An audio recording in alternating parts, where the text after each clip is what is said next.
Hello everyone, a very good morning to all of you. So today I'm going to discuss about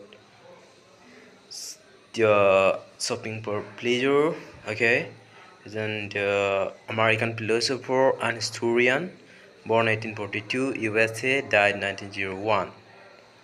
Studied at Harvard University, influenced by Herbert Spencer and Charles Darwin, known for applying evolution theory to society, religion, and history.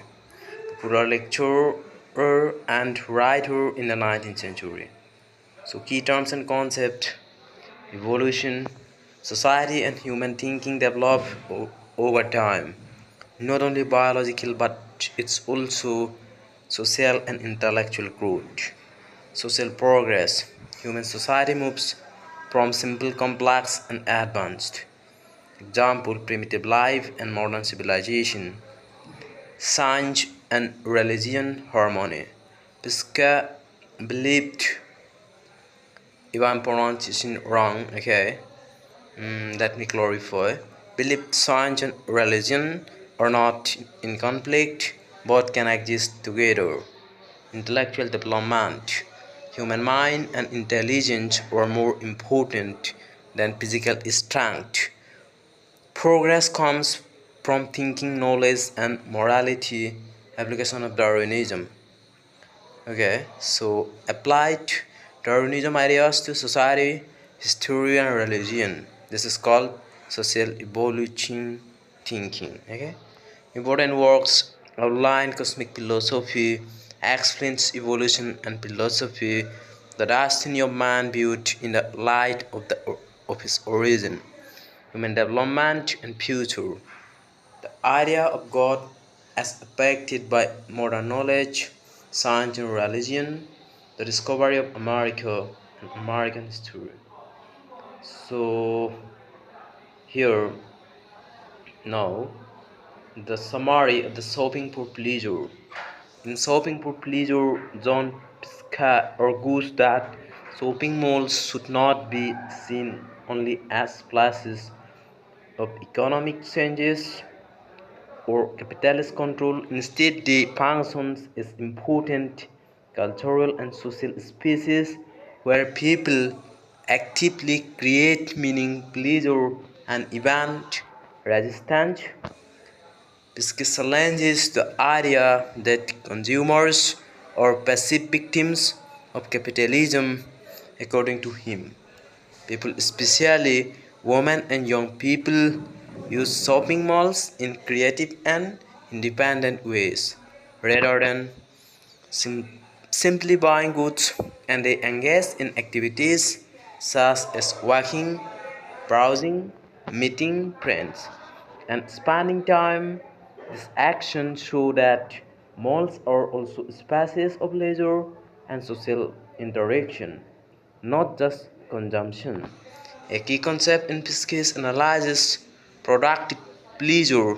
This means that consumers do not only consume products but also produce their own experiences and meanings.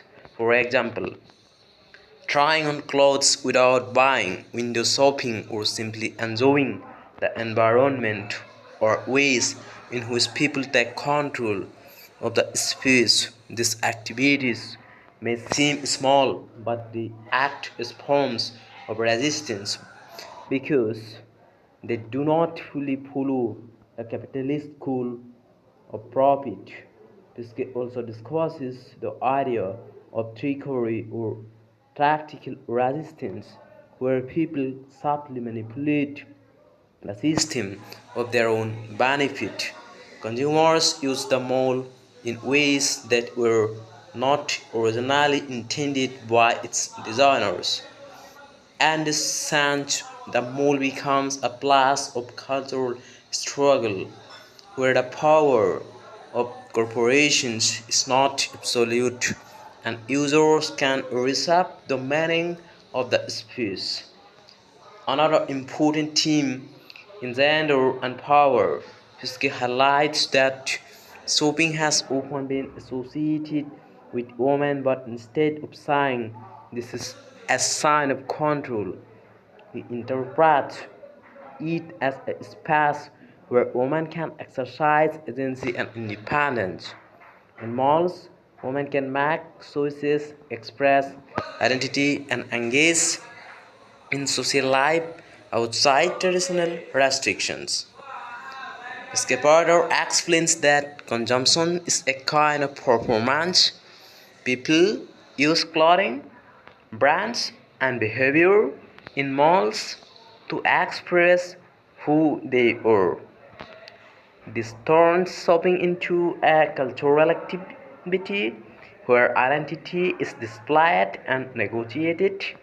The mall, therefore, becomes a third place, not home and not work, but a social environment where people interact and construct meaning. So, Fiske concludes the popular culture is created by the people, not simply imposed by powerful institutions.